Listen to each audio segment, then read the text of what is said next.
నమస్కారం అండి. ఇప్పుడు డెమో ఇవ్వబోయే డేటా క్యాప్చర్ అప్లికేషన్ మీ ఆఫీస్ యొక్క address, employee data, sections, hierarchy, leave approval hierarchy, loan approval hierarchy కోసం రూపొందించబడినది.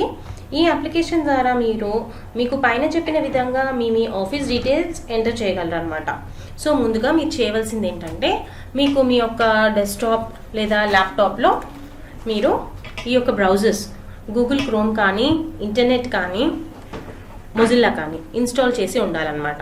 సో ఇవి ఇన్స్టాల్ చేసారో లేదో ముందుగా చూసుకోండి. ఒకవేళ లేని పక్షంలో ఏం చేయాలంటే, మీరు మీ అడ్మిన్ని కాంటాక్ట్ అవి ఆయనతో మీరు ఇవి ఇన్స్టాల్ చేయించుకోండి. ఓకే. సో ముందుగా ఈ యొక్క బ్రౌజర్ని ఓపెన్ చేయాలి. బ్రౌజర్ని ఓపెన్ చేశాక ఈ యొక్క అడ్రస్ బార్ ఇక్కడ కనిపిస్తుంది కదా, ఈ యొక్క అడ్రస్ బార్లో మా సిఎఫ్ఎంఎస్ టీం వాళ్ళు మీకు ఒక లింక్ ఇస్తారు ఇలా. సో ఈ లింక్ని మీరు ఆ యొక్క అడ్రస్ బార్లో కాపీ పేస్ట్ అన్నా చేయండి, లేదా ఈ యొక్క అడ్రస్ బార్ ఎంటర్ అన్నా చేయొచ్చండి. ఓకే. సో ఎంటర్ చేసిన వెంటనే మీకు ఇలా సిఎఫ్ఎంఎస్ లాగిన్ పేజ్ డిస్ప్లే అవుతుంది. డిస్ప్లే అయ్యాక ఇక్కడ లాగిన్ అన్న బటన్ కనిపిస్తుంది కదా, ఈ యొక్క బటన్ని మీరు క్లిక్ చేయండి. క్లిక్ చేశాక మీకు ఇలా సిఎఫ్ఎంఎస్ది యూజర్ ఐడి పాస్వర్డ్ అని అడుగుతుంది అనమాట అప్లికేషను. ఈ యూజర్ ఐడి ఏంటి అంటే, మీరు డీడీఓ గారు మీకు మీ యొక్క డీడీఓ కోడ్ అనేది ఉంటుంది కదా ఒకటి, ఆ కోడ్ మీరు ఇక్కడ ఎంటర్ చేయాలండి. ఓకే. ఇది ఒక ఎగ్జాంపుల్ ఒకటి మేము చూపించేది 06090702001. పాస్వర్డ్ అనేది మా సిఎఫ్ఎంఎస్ వాళ్ళు మీకు ప్రొవైడ్ చేస్తారు. పాస్వర్డ్ కూడా ఎంటర్ చేసిన తర్వాత ఇక్కడ లాగిన్ బటన్ని మీరు క్లిక్ చేయాలన్నమాట. Okay. So login button click చేసిన వెంటనే మీకు ఇలా ఒక స్క్రీన్ డిస్ప్లే అవుతుంది. ఇక్కడ చూడండి, ఇక్కడ హోమ్, డిడిఓ రిజిస్ట్రేషన్ అని 2 ఆప్షన్స్ ఉన్నాయి, 2 బటన్స్ ఇవి యాక్చువల్గా. సో ఈ డిడిఓ రిజిస్ట్రేషన్ అనే బటన్ని మీరు క్లిక్ చేస్తే మీకు ఒక ఫామ్ డిస్ప్లే అవుతుంది. ఈ ఫామ్లో ఇక్కడ మీకు ఇదంతా ఒక ఎంప్లాయీ లిస్ట్. ఈ లిస్టులో ఏంటి అంటే, ఇక్కడ చూసినట్లయితే మీకు new employee number, okay, old employee number, first name, last name, date of birth, designation, department, employee category, ఇవన్నీ ఉన్నాయండి.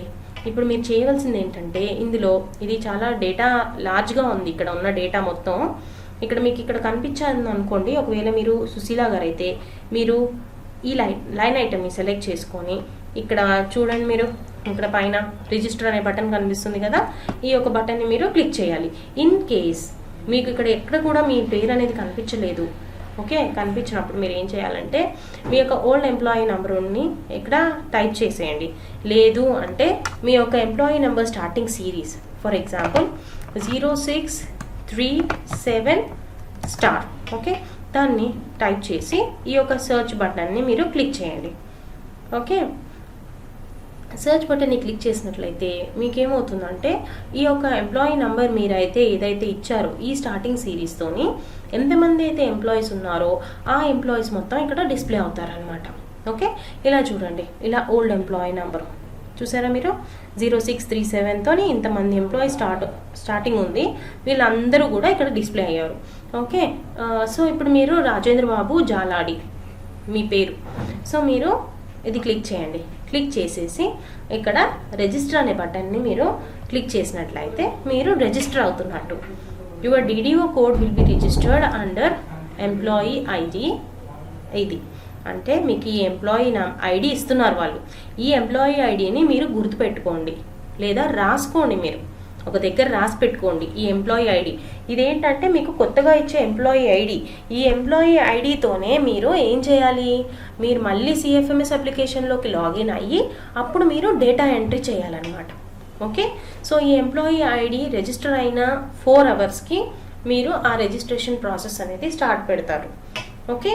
అంటే మీ రిజిస్ట్రేషన్ అనేది యాక్టివేట్ అవుతుంది. ఓకే. ఇక్కడ మీరు కన్ఫర్మ్ అని ఇచ్చుకోండి. క్యాన్సిల్ అని కొట్టారంటే, క్యాన్సిల్ అనే బటన్ని ప్రెస్ చేస్తే మొత్తం ఇప్పుడు దాకా చేసిందంతా వేస్ట్ అండి, మొత్తం క్యాన్సిల్ అయిపోతుంది. సో కన్ఫర్మ్ అనే ఆప్షన్ని మీరు క్లిక్ చేయండి. క్లిక్ చేసిన వెంటనే ఇక్కడ చూడండి, DDO registration successfully completed. So మీరు సక్సెస్ఫుల్గా కంప్లీట్ అయ్యారు. సో ఇప్పుడు ఎంప్లాయీ నెంబర్ ఏంటి, 10349962. ఈ యొక్క ఎంప్లాయీ నెంబర్ని మీరు రాసి పెట్టుకున్నారు కదా. ఇప్పుడు ఏం చేయండి, మళ్ళీ ఇక్కడ లాగ్ ఆఫ్ అవ్వండి. ఓకే. లాగ్ ఆఫ్ అయిన తర్వాత మీకు ఈ యొక్క అప్లికేషన్ ఇలా డిస్ప్లే అవుతుంది. ఓకే. ఇది డిడిఓ రిజిస్ట్రేషన్.